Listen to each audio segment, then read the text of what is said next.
Excuse me, ਤੁਹਾਨੂੰ ਪਤਾ ਹੈ ਜਿੰਨੇ ਪੈਸੇ ਤੁਸੀਂ ਇਹ ਸਿਗਰਟ ਤੇ ਖਰਾਬ ਕਰਦੇ ਹੋ ਨਾ, ਜੇ ਅੱਜ ਬਚਾ ਕੇ ਰੱਖੇ ਹੁੰਦੇ ਤਾਂ ਇਹੋ ਜੀ ਗੱਡੀ ਨਾ ਤੁਹਾਡੀ ਹੁੰਦੀ।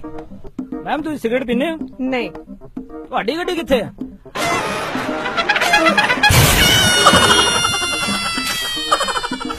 ਫॉर योर काइंड इन्फॉर्मेशन ਇਹ ਗੱਡੀ ਮੇਰੀ ਆ। ਇਹ ਗੱਡੀ ਤੁਹਾਡੀ ਹੈ? ਮੈਂ ਤਾਂ ਉਹੀ ਕਹਿ ਰਹੀ ਸੀ, ਨਾਈਸ ਕਾਰ ਆ।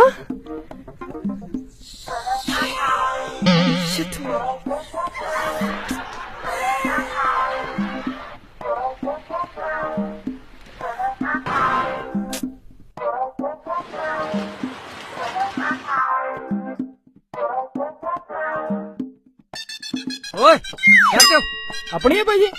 ਹੋਰ ਤੇਰੀ ਆ? ਨਹੀਂ ਨਹੀਂ ਭਾਈ ਮੇਰੇ ਤਾਂ ਪਿੱਛੇ ਬੁਲਟ ਖੜਾ ਹੀ। ਸੌਰੀ ਭਾਈ, ਸੌਰੀ ਦਫਾ ਹੋ।